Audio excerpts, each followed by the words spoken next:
तर आपल्याला सगळ्यांना कल्पना आहे की 2 दिवसांपूर्वी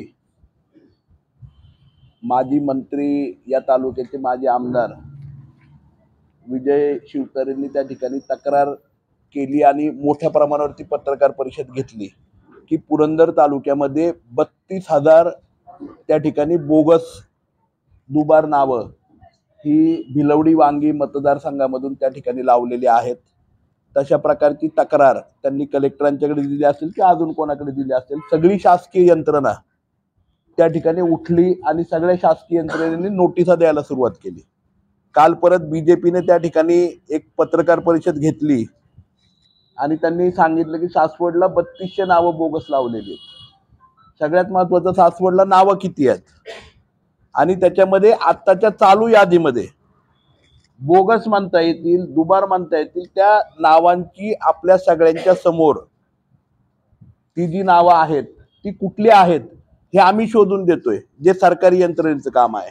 तत्पूर्वी अण्णांनी मगाशी सांगितल्याप्रमाणे 2019 पासून, म्हणजे मी ज्या दिवशी या तालुक्याचा लोकप्रतिनिधी झालो तेव्हापासून निवडणूक आयोगाला सातत्याने मी त्यांच्याशी मीटिंग करतो आहे, त्यांना पत्र दिलेले आहेत, त्यांच्या पत्रांची उत्तरं आलेली आहेत मला। म्हणजे निवडणूक आयुक्त, राज्य निवडणूक आयोगाला मी 30/12 पत्र दिलं होतं 2021ला, राज्य निवडणूक आयोगाला मेल केला होता त्याच्यानंतर नोव्हेंबरमध्ये, राज्य निवडणूक आयोगाकडून 26 जुलैला मला उत्तर आलं की मतदार यादीतील दुबार आणि मयत नावांची छाननी करून वगळणे, हे त्यांनी कलेक्टर महोदयांना आणि जिल्ह्याच्या निवडणूक आयोगाला पत्र लिहिलेलं आहे निवडणूक आयोगाने, बरोबर। ह्याच्यावर कुठली कारवाई जिल्ह्याच्या निवडणूक आयोगाने केली नाही। त्यानंतर परत एक पत्र 23 जुलैला दुसरं पत्र आलं, त्याच्यामध्ये ही सेम गोष्ट त्यांनी सांगितली, ह्या कुठलाही कारवाई केल्या नाहीत। त्यानंतर ह्या महोदयांनी 32,000ची एक यादी तयार केली। तुम्ही जर ही यादी मी तुम्हाला वाचनासाठी देतो, एक नाव काही ठिकाणी 30 वेळा आलेलं आहे। आता या तालुक्यामध्ये संजय जगताप 135 आहेत, संजय चंद्रकांत जगताप आहेत ना, यांनी प्रयत्नही केला माझ्या निवडणुकीच्या वेळेस संजय चंद्रकांत जगताप यावेत उमेदवार म्हणून, असे संजय चंद्रकांत जगताप 14 आहेत, पण हे सगळे वेगवेगळे आहेत। अशा प्रकारे ही नावं दिली। आज मला ह्यांचा सगळा आहे ना, म्हणजे मी बोलणार नव्हतो, परंतु आज जर बघितलं ह्यांच्या उजव्या बाजूला बसलेले तालुक्याचे त्यांचे काय म्हणतात त्याला, अध्यक्ष, शिवसेनेचे शिंदे गटाचे अध्यक्ष, यांच्या अख्ख्या परिवाराचं नाव 2021 पासून मी आक्षेप घेतोय, हे स्वतःला मुख्यमंत्र्यांचे मित्र समजतात आणि मुख्यमंत्र्यांच्या कानामध्ये बोलतात, मुख्यमंत्र्यांना सांगतात की बदला आणि सरकार करा। तर आता मुख्यमंत्र्यांचं काय ऐकून प्रशासन काम करते का काय, हा मला प्रश्न आहे। आणि निवडणूक आयोग जर विकलं गेलंय तर निवडणूक आयोगाला हा प्रश्न आहे, कोर्टामध्ये जायचं, निवडणूक आयोगात जायचं का कुठं जायचं, कारण आज सर्वसामान्यांचा प्रश्न आहे। हरिभाऊ लोळे अण्णांनी आता वाचून दाखवल्याप्रमाणे त्याच्या अख्ख्या परिवाराची नावं, एक नाव असतं चुकून आलं मान्य केलं असतं, अख्ख्या परिवाराची नावं त्या ठिकाणी आहेत। आणि ही नावं 2019 पासून या तालुक्याच्या सभापती होत्या त्यांच्या मिसेस, म्हणजे तालुक्याच्या पंचायत समितीच्या प्रथम नागरिक, ही नावं अख्ख्या परिवाराची ही पानवडीला पण आहेत, सासवडला पण आहेत, आणि ह्याचं प्रूफ आहे, आणि आत्ताच्या चालू यादीत पण आहेत, हे त्यांचं प्रूफ आहे। सगळी नावं घरातली विथ फोटो, विथ वेगवेगळे मतदान केंद्र कार्डचे नंबर आहेत, काही ठिकाणी फोटो मुद्दामून दुसऱ्या यादीमधल्या दुसऱ्या नावाला चिटकवलेत की नंतर ते बदलतील, अशा प्रकारे बोगसगिरी चालू आहे। त्यांचा तालुका अध्यक्ष, काय नाव त्याचं, युवक, हा अविनाश बर्दे, त्याचं नाव कोडीतला पण आहे सासवडला पण आहे। आज दाखव त्यांनी असं कुठलं बोगस नाव आम्ही आमच्या संघटनेतलं कुणाचं आहे किंवा सासवडकरांचं कुठलं आहे किंवा पुरंदर तालुक्यातलं कुठलं आहे, अशा प्रकारे आहे। आणि आज यांच्या या महाशयांच्या अशा पत्रावरती सरकार एवढ्या झटपट हालचाल करते की सर्वसामान्य पटीवातले, आता संकेत जाधव पहिल्यांदा त्याचं नाव आहे ना, पहिल्यांदा 2 महिन्यापूर्वी तो 18 वर्षाचा झालाय आणि मतदार यादीमध्ये नाव आलंय। त्याला नोटीस आली की मी सांगलीचं, तू सांगलीचा आहे म्हणून. त्याचा जन्म मूळ सगळं काही सांगलीचं आहे. त्याची आजी, त्याचे आजोबा, हे त्यांचं वय जन्म आहे 1948चा. म्हणजे आत्ताचं वय किती झालं त्यांचं?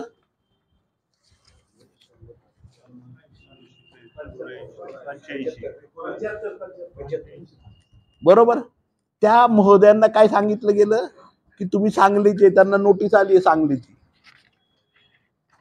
हे निगडे म्हणून एक महिला आहे,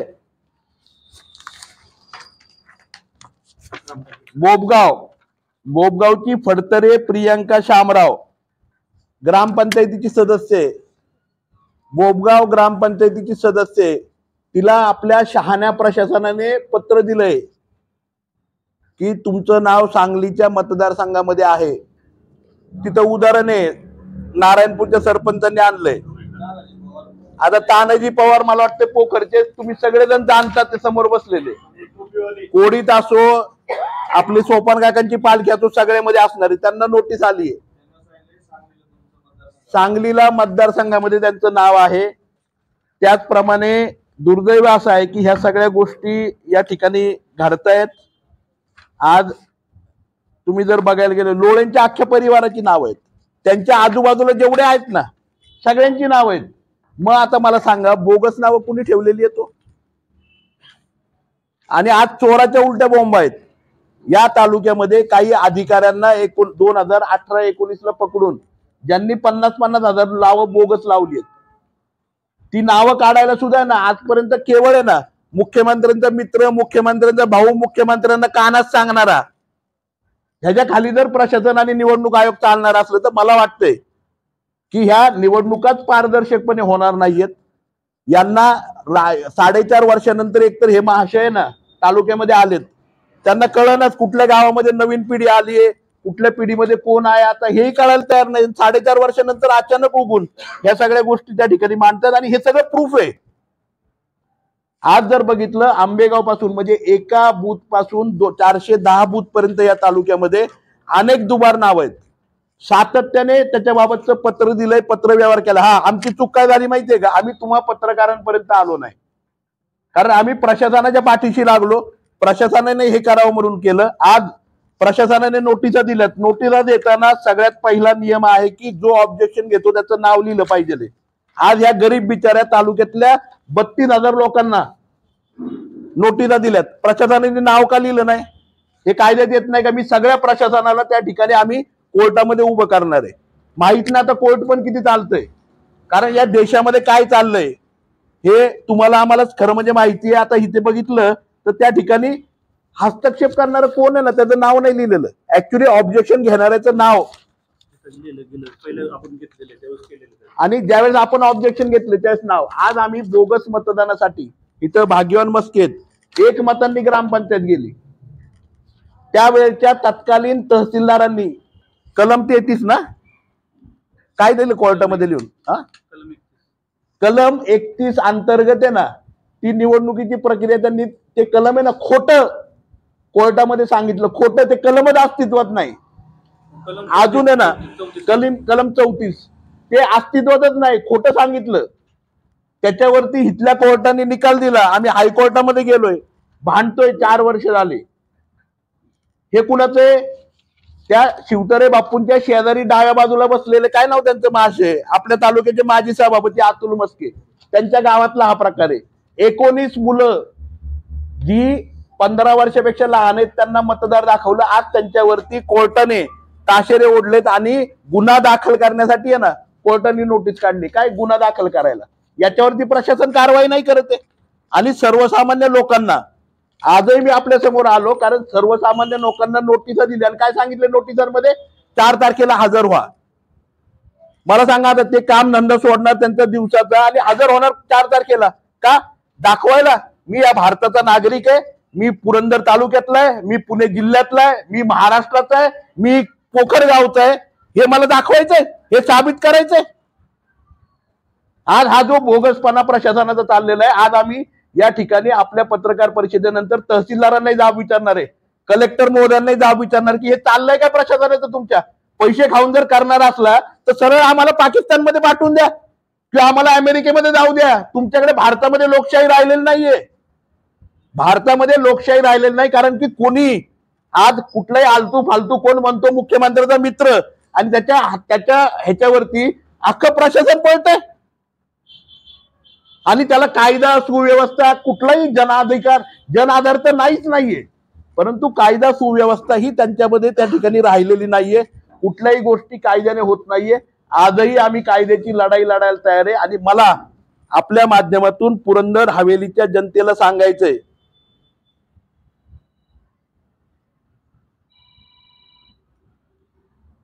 आज मला पुरंदरच्या मला हे आलंय 400-500 नाव आहेत ना, नीरेमध्ये दुबार लागलेले. तिथल्या ग्रामपंचायतीच्या सदस्यांनी आहे ना आणि मार्केट कमिटीच्या डायरेक्टरनी कंप्लेंट केली, ह्याच्यावर कारवाई नाही केली कुठली. आणि आज कोंडेवाडीचं एका महिला आहेत आपल्या कोंडेवाडीच्या, निगडे म्हणून महिला आहेत, त्यांच्या नावाचं साम्य काही नाही, फक्त नाव आहे बरोबर, सुमनबाई काहीतरी आहे. कुठे ते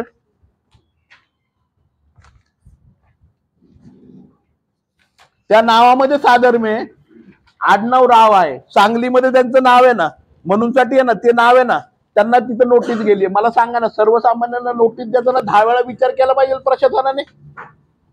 आज त्या ठिकाणी मला एक सांगायचं की यांचा तालुका अध्यक्ष याच्यावरती पहिल्यांदा प्रशासनाने गुन्हा दाखल केला पाहिजे. नाही जर गुन्हा दाखल केला तर आम्हाला लढा सुरू करायला लागेल कलेक्टरच्या विरुद्ध. कलेक्टरला सस्पेंड करा, तहसीलदारला सस्पेंड करा त्यावेळेसच्या तत्कालीन, आणि त्यावेळेसच्या तत्कालीन सगळ्यांना सस्पेंड करा, सगळ्या अधिकाऱ्यांना ज्यांनी ह्याच्यावरती कारवाई केली नाही ज्यावेळेस निवडणूक आयोगाने पत्र दिल्यानंतर सुद्धा. आणि तुम्ही चोराला पाठीशी घालताय. आणि जर ते सस्पेंड नाही केलं त्यांना किंवा जर त्यांच्यावरती कारवाई गुन्हा दाखल नाही झाला तर त्या ठिकाणी मी जाहीरपणे सांगतो की आम्ही आंदोलनाचा इशारा त्या ठिकाणी देतो. आता इथे पुरंदरमध्ये एका महिलेचं नाव सुशीला बबन कोंडे, तिकडे 285 मध्ये, म्हणजे त्यांचंच नोटीस वाचून दाखवतो मी, तहसीलदारने दिलेलं. राव सुशीला बबन आहे आणि इथं सुशीला बबन कोंडे. आता मला सांगा, ह्याच्यावरती दोघींचा ओळखपत्र वेगळे, नोटीस पाठवली. आता ह्या महिला कोंडेवाडीचं आपलं गाव सोडून 4 तारखेला तहसीलदारांची वाट बघत बसणारच का तिथं? नाही आल्या तर तुमचं नाव कमी करण्यात येईल. म्हणजे तुम्हाला मतदारांना कमी करायचंय, तालुक्यातल्या लोकांना कमी करायचंय. आज मला एक सांगायचंय, भारतामध्ये कायदा आणि सुव्यवस्था काय म्हणते, कायदा काय म्हणतो, न्यायालय काय म्हणतं? चुकीच्या माणसाला शिक्षा झाली नाही पाहिजे. आज चुकीच्या माणसाला शिक्षा तर पहिली होती आणि चोर शिरजोर झालेले. म्हणूनसाठी मला आपल्या सगळ्यांना विनंती आहे, आपल्या चॅनलच्या माध्यमातून विनंती आहे की आज आपल्या राज्यामध्ये बाजार बुनग्यांची गर्दी खूप जास्त झाली. आपण पानिपतची लढाई हरलो ना, त्याला कारण बाजार बुनगे होते. मराठे कुठं हरले नाही, पण 300 वर्षामध्ये पानिपतला हरले आणि महाराष्ट्र हरला, त्याचं कारण आहे बाजार बुनगे. आणि या राज्यामध्ये आता बाजार बुनग्यांची संख्या जास्त झाली. राज्यकर्ते राहिले बाजूला, राज्यकर्त्यांनी जे बाजार बुनगे उभे केलेत ना, त्या बाजार बुनग्यांच जास्त चालायला लागले या राज्यामध्ये. आणि नको ते बाजार बुनगे चुकीच्या पद्धतीने कायदा हातात घेऊन त्या ठिकाणी काम करतायत. ही माझी जाहीरपणे आपल्या सगळ्यांना या ठिकाणी आपल्या प्रेसच्या माध्यमातून सांगायचे. खूप साऱ्या गोष्टी आमच्या समोर आहेत, अनेक प्रूफ आहेत, आम्ही सगळ्या गावांमध्ये माहिती घेतो. ही थोडीशी चुणूक तुम्हाला फक्त दाखवली आहे. सासवडमध्ये सुद्धा यांच्या सगळ्या पदाधिकाऱ्यांची डुप्लिकेट नाव आहेत. आज दाखवलंय, युवासेनेचा अध्यक्ष पण दाखवलाय, त्यांचा तालुका अध्यक्षाची अख्ख्या फॅमिलीची नावं दाखवली आणि 2019 पासून आहेत. आणि दोन्हीकडे मतदान झालंय 2019ला, ते पण काढलं आम्ही.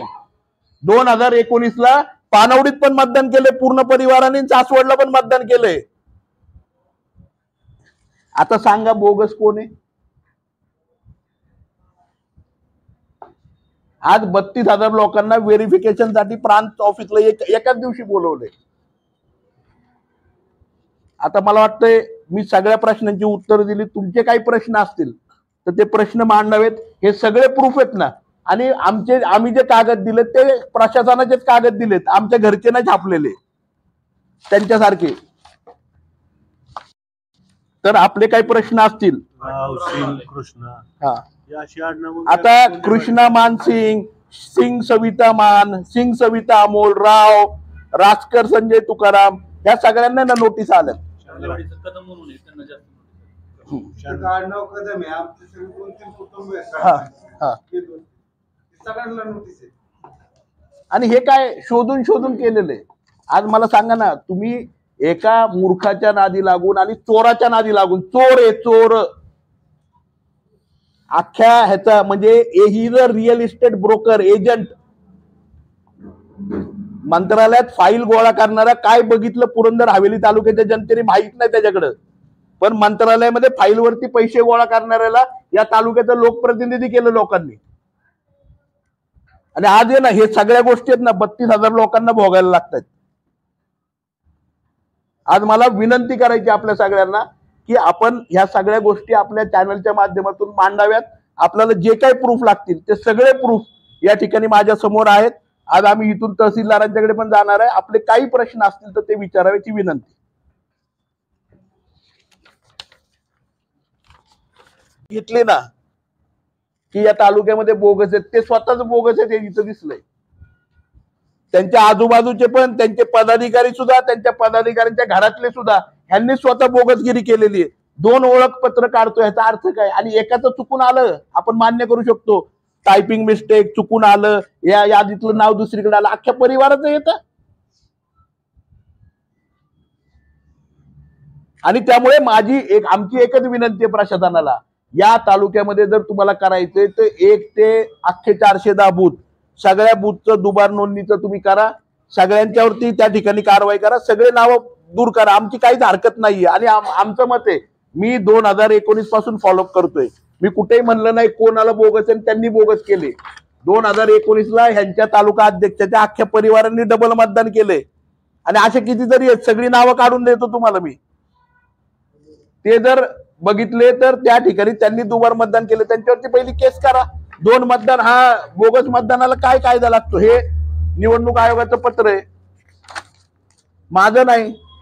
निवडणूक आयोगाने मला दिलेलं उत्तर आहे आणि जिल्हा अधिकाऱ्यांना दिलेलं, जिल्ह्याच्या निवडणूक अधिकाऱ्यांना दिलेलं पत्र आहे. आणि म्हणूनच मी मागणी केली की जिल्ह्याच्या निवडणूक अधिकारी जो कोणी आहे त्या निवडणूक डेस्कला पहिलं बरखास्त करा, जर ते पारदर्शकतेने काम नाही करत आहेत तर. हे पत्राच्या कॉपीज पण तुम्हाला मिळतील हव्यात तर. काही विचारायचे प्रश्न अजून? बाष्पळ गप्पा मारायच्या 4-4 वर्ष करोना काळामध्ये घरातलं बाहेर पडलं ना काही मंडळी, आणि आज खुशारकी मारताना. आमचं म्हणणं नाहीये तुम्ही बाहेर पडा, आम्हाला माहिती आहे तुम्हाला काय काय आजार आहेत, जडलेले पण स्वतःला लावून घेतलेले पण. आम्हाला फक्त एकच विनंती करायची की अरे जनतेला त्रास देऊ नका, इथं बसला ना पट्ट्या द्या, त्रास काय द्यायचंय ते.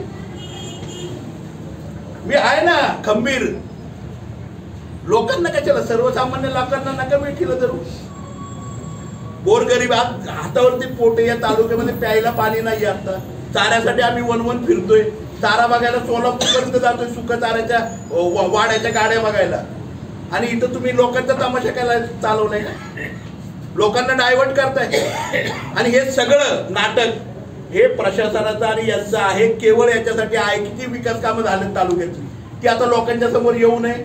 1 महिन्यानंतर आचारसंहिता आहे, आम्ही सगळे मंडळी ह्याच्यात गुंतून राहावं आणि हे सगळे नामानिराळेत मोकळे व्हावे. आणि म्हणून मला म्हणायचं, या राज्यामध्ये लोकशाही आहे का नाही हे अभ्यास करायचा विषय आता आपल्या सगळ्यांच्यासाठी झालाय. त्याचं हे जिवंत उदाहरण आहे, जिवंत उदाहरण की आपण सगळ्यांनी या देशात तरी राहायचं का आणि या राज्यात तरी राहायचं का. आणि मला पुरंदर हवेलीच्या जनतेला नाही तर महाराष्ट्राच्या जनतेला सांगायचंय की आज ह्या बाजार बुणग्यांपासून ह्या राज्याला जर वाचवायचंय, आज महाराष्ट्रामध्ये आम्ही अभिमानाने सांगायचो आम्ही महाराष्ट्रीयन आहोत, आम्ही पुण्याचे आहोत, आम्ही मुंबईचे आहोत, अख्ख्या देशभर आहे ना लोक ऍप्रिशिएट करायचे. आज हसून बघतात, हसतात बघतात आणि खोके मानतात मागून. त्याला फक्त एकच वाचन फोडायची, संविधान जर केस वाचवायचा असेल, केस वाचवायचा असेल तर संविधान. अधिकाऱ्यांना जर आलाय ना माग, आता मला सगळ्यात स्पष्टपणे म्हणायचंय, आणि अधिकाऱ्यांना जर बाजार गुंग्यांच्या बरोबर जायचं ना, अधिकाऱ्यांनी त्यांची जेवणाची व्यवस्था करायची, अधिकाऱ्यांनी त्यांची राहायची व्यवस्था करायची, अधिकाऱ्यांनी त्यांची बैठकी. इथे तहसीलदार कचेरीमध्ये बसायला जागा नाही, मुतायला जागा नाही. 2-2 महिने झाले तहसीलदार कचेरी प्रशासकीय ऑफिस उभं राहिलंय. मुख्यमंत्र्याच्या उद्घाटनासाठी वाट बघतायत का? तिथं सर्वसामान्य माणसांना टॉयलेटला जायला जागा नाहीये, उभं राहायला जागा नाही. कुठं उभं करणार ते? प्रांत ऑफिसमध्ये करणार का तहसीलदार ऑफिसमध्ये करणार? आणि मला सांगायचंय, प्रांत तहसीलदारांनी बोलवले ना, त्यांच्या खर्चाने मंडप टाकावे, तिथं सगळ्या लोकांची सोय करावी, जनता दरबार सारखी, जेवणाची, खाण्याची, नाश्त्याची, सगळे लोक येतील आणि त्यांची ते कबुली देतील मी या तालुक्यातला आहे का नाही. पण हे सगळं प्रांतांनी तहसीलदारांनी करायचं जर त्यांनी नोटिसा काढल्यात तर, आणि जेवणापासून सगळ्याची सोय करायची त्यांच्या खर्चाने. हे आम्ही आता जाऊन सांगणार आहे त्यांना. सध्या तुम्ही म्हणताय की आता तत्कालीन जे तहसीलदार आणि प्रांत होते ते त्यांनी याच्यामध्ये ही जी दुबार किंवा बोगस जी नोंदणी झालेली आहे त्यामध्ये ते सहभागी असतील, पण सध्याचे जे आहेत तत्कालीन पण अधिकारी जे आहेत ते मग सामील आहेत का काय असं म्हणणार का तुम्ही? मला आता प्रांत आणि तहसीलदार जे तत्कालीन आहेत त्यांच्याकडे त्याचा जाब विचारायला मी चाललोय. तत्पूर्वी ह्या तालुक्यातली सगळी परिस्थिती मी त्या ठिकाणी सांगितली आणि तत्कालीन अधिकाऱ्यांची पण जबाबदारी आहे. तत्कालीन प्रांत असतील, तत्कालीन तहसीलदार असतील की यापूर्वी झालेला पत्रव्यवहार, यापूर्वी झालेले पेंडिंग गोष्टी ह्या बघणं हेही त्यांचं काम असतं. ते फक्त करंट इव्हेंटसाठी तालुक्यामध्ये येत नाहीत. यापूर्वी काय काय झालंय, काय काय पेंडिंग आहे, ह्या सगळ्या गोष्टी बघणंही तेवढंच महत्वाचं काम असतं. आणि खऱ्या अर्थाने आज प्रशासनावरती ह्याच्या माध्यमातून खूप मोठं प्रश्नचिन्ह लागलंय आणि हे तुमचं, माझं, पुरंदरच्या जनतेचं, या महाराष्ट्राच्या जनतेचं दुर्दैव आहे. आधार लिंकिंगसाठी काय तुम्ही आता प्रयत्न करणार आहे की जर आधार लिंकिंग झाले त्याच्यासाठी काय आता पत्रव्यवहार करणार आहे किंवा प्रशासनावर पत्रव्यवहार आम्ही ऑलरेडी केलाय, त्याच्यावरती कारवाई करत नाही. आधार लिंक वरती करा म्हणून आम्ही केलेलं आहे, अजून आधार लिंक वरती कारवाई नाही. आज पत्रकारांची नोंदणी करताना त्या ठिकाणी केलं जातंय. निवडणुकीचे अधिकारी इथले बदला, त्यासाठी आम्ही अनेक वेळा कंप्लेंट केली कलेक्टरांच्याकडे. कोणी सगळं ढम्म आहे ना प्रशासन.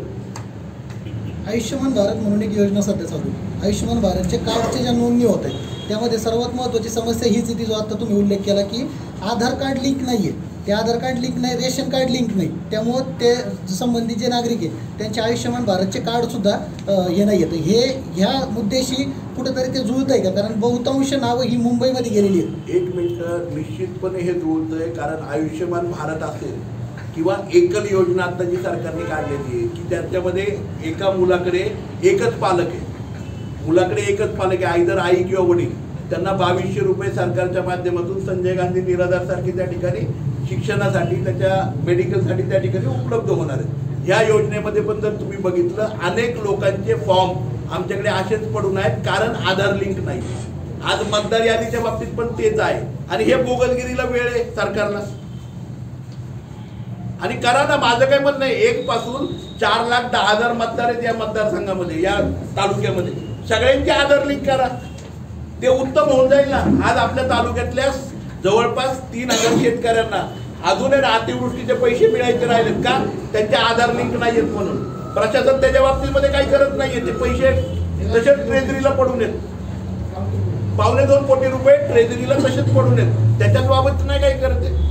सर, जिल्हाधिकाऱ्यांनी प्रशासकीय स्तरावरती ग्रामसेवक असलेल्यांना आदेश दिले होते का की हे नोटीस काढण्यासाठी, सेन्सर करण्यासाठी आदेश? ते आता आम्ही हे बघा, ह्याला आम्हाला जे नोटीस मिळाली आहे त्या नोटिसीमध्ये या ठिकाणी पत्र कुणाचं आहे?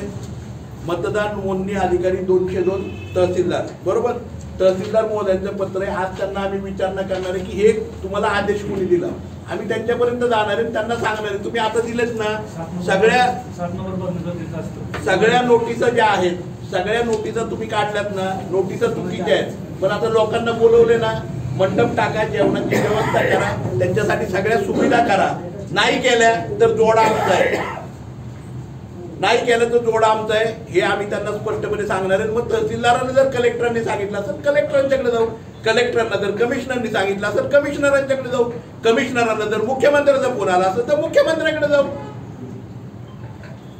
तुमच्याकडे हरकत यादी प्राप्त झाली आहे, त्याच्यामध्ये 7चे फॉर्म आहेत. 7चा फॉर्म कुठेही नाहीये. 7च्या फॉर्म मध्ये स्पेसिफिकली म्हटलं जातं हरकत कुणी घेतलं त्याचं नाव दिलं जातं. त्यामुळे ही कुठली नोटीस आहे ना, खरं म्हणजे कायद्याला धरून नाहीये. आणि 7चा फॉर्म आहे ना, हा असा भरला जातो, त्याच्यामध्ये नाव असतं. आम्हाला हेही मान्य आहे की तुम्हाला एवढे सगळे बोगस सापडले म्हणून तुम्ही दिले. आला कधी यादी तुम्ही सगळ्यांनी चाळून बघा. पहिलं तर आहेत ना, ही 32,000 नावं आहेत ना, ही 16,000 नावांची 2 वेगवेगळी मिक्स केली आहेत. काही नाव आहेत ना 30 वेळा एकत्र आलेत. म्हणजे तसं बघायला गेलं म्हणजे मला वाचायला हे वेळ मिळाला नाही, कारण कालच मला ही यादी उपलब्ध झाली. पण तसं बघायला गेलं तर ही 3,000च नाव आहेत. पण जवळपास 32,000 जणांना तुम्ही मानसिकता देताय. आणि 3,000 नावं कसली आहेत माहितीये का? साम्य असणारी, मी जसं सांगितलं ना तुम्हाला ती. आणि जी बोगस आहेत ती राहिलीच नामं निराळी. ह्या एकाला नोटीस नाहीये. अहो, लोळेंच्या परिवाराला नोटीस नाही, बडदेंच्या परिवाराला नोटीस नाही. हे हास्यास्पद आहे का नाहीये? ज्यांनी ऑब्जेक्शन घेतले त्यांचं तरी चेक करा पहिलं, तो गुन्हेगार आहे का साधू आहे.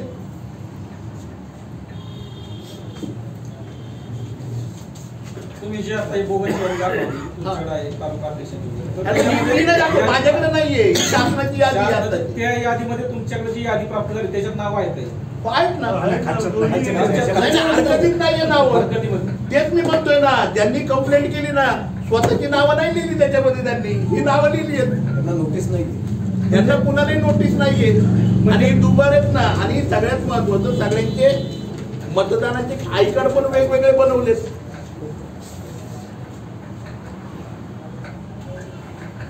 ही बोगसगिरी नाही भाऊ. आमदार साहेब, म्हणजे तुम्हाला असं म्हणायचं का प्रशासनाने ही बोगस यादी काढली आणि बोगस नोटीस केलं? प्रशासनच बोगस झालं हे मला म्हणायचंय. आणि हे सरकार पण बोगस आहे, प्रशासन पण बोगस आहे. आणि बाजार गुन्ह्यांचा बाजार या राज्यामध्ये झालेला आहे. महाराष्ट्राचं पुन्हा एकदा पानिपत वाचवायचं असेल तर ह्या बाजार गुन्ह्यांचा बंदोबस्त महाराष्ट्राच्या जनतेने केला पाहिजे. खरोखर या राज्यामध्ये अराजकता चालू आहे. प्रशासनच बोगस मतदारांची बोगस यादी जाहीर करते का? असंच मानावं लागेल ना. कारण प्रशासन हे काय, प्रशासनाने ऑब्जेक्शन कुणाचं हे लिहिलं नाही, ह्याचा अर्थ प्रशासनानेच बोगस यादी बोगस डिक्लेअर केली आहे. आणि प्रशासनच लोकांना वेठीला धरते. आज जर ते व्यक्ती तालुक्यातला आहे, त्याला जर नोटीस देते, खोटी नोटीस देते, त्याचं दिवसभराचं सगळं सांभाळायचं, त्याचं जेवण खाणं पिणं आणि त्याला रोज देणं. आज 350 रुपये रोज आहे माणसाला, बरोबर, पुरंदर तालुक्यात, कारण दुष्काळी तालुका आहे. 350 रुपये जाताना द्यायचेच परत त्यांना. आणि नाही दिलं तर आम्ही बघणार आहे सगळ्या प्रशासनाच्या अधिकाऱ्यांकडे. आमचं काहीच मत नाही. जे लोक येणार आहेत ना नोटीसला, त्यांना जेवण खाणं पिणं तुम्ही द्यायचंय आणि त्यांना रोजची ती पाकिट द्यायचे 350 रुपये.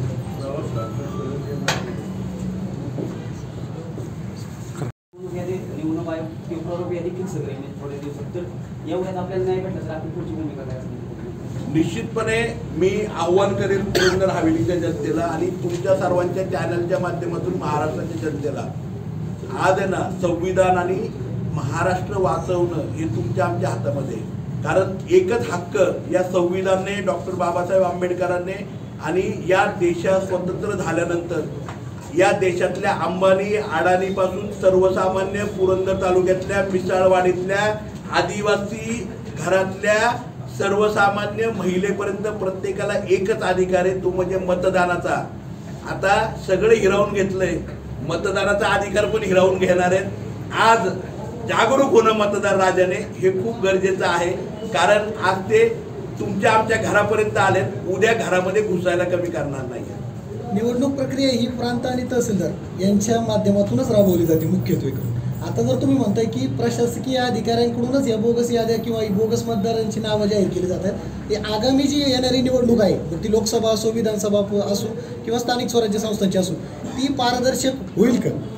याद्या पारदर्शक कराव्यात, मग निवडणुका घ्यावी, ही माझं जाहीरपणे हे. आज तुम्ही जर बघितलं असेल निवडणूक आयोगाचा शेड्यूल प्रोग्राम असतो. 4 जानेवारीला निवडणूक आयोग याद्या डिक्लेअर करणार होतं. आम्हाला कालच समजलं की 22 जानेवारीला करणार आहे. का माहित नाही, पण चला आम्ही म्हणतोय की आता हे बोगसगिरी तरी बाहेर येईल.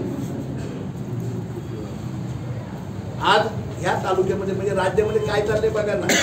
राज्याचा पत्र आहे माझ्याकडे, मला सगळ्यांना सांगायचंय, म्हणजे ह्याच्यावरती आपण वापू करत नाही. मी विधिमंडळामध्ये पण बोललो याच्यावरती की राज्याच्या काय ते म्हणतात अँटी करप्शनच्या आयुक्तांनी पत्र दिलंय कृषी आयुक्तांना 2017ला.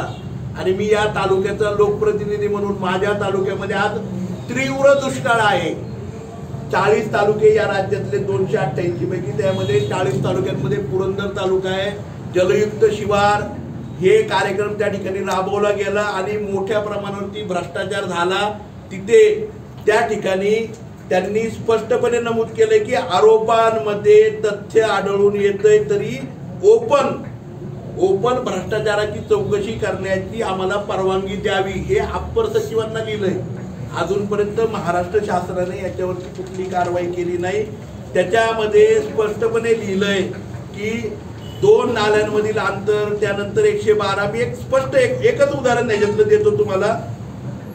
सर्व बांधांची जागा तांत्रिक दृष्ट्या अयोग्य आहे. काही बांध हे शेताचे बांध हे बंधारे म्हणून दाखवलेले आहेत. कशाचे?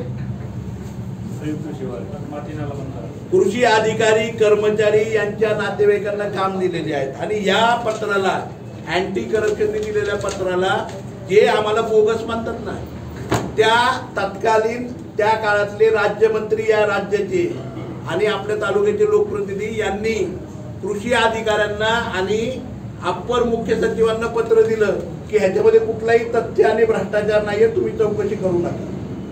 आणि हे कुठल्या व्यक्तीने किंवा कुणी नाही आरोप केलेला आहे. या राज्याच्या अँटी करप्शनच्या कमिशनरने दिलंय. त्याच्या अगोदर कमिशनरला आलेलं पत्र पण आहे आमच्याकडे आणि सविस्तर पत्र आहे. ह्याची कॉपी पण हवी असली तुम्हाला तर त्या ठिकाणी मिळेल. हे बघा, नाला बांध क्रमांक 119 मध्ये नाला अस्तित्वात नसून शेताच्या बांधाचे रूपांतर नाला बांधामध्ये केले आहे. ह्याच्यापेक्षा वेगळा भ्रष्टाचार काय असू शकतो भाऊ? काय भ्रष्टाचार ह्याच्यापेक्षा? आणि ह्या सगळ्या गोष्टी पाठीशी घालताय, ह्या गोष्टी तर पाठीशी घालताय. आज आमचा जो एकमेव हक्क संविधानाच्या माध्यमातून या देशाचा नागरिक म्हणून आहे, तोही हक्क आमच्याकडून बाजूला करून घेत आहे. आणि तो मतदानाचा, हे अराजकता नाही तर काय? अजून आता मला वाटतं खूप साऱ्या गोष्टी मी चॅनेलवाले झाले आता यांची गेम मुलं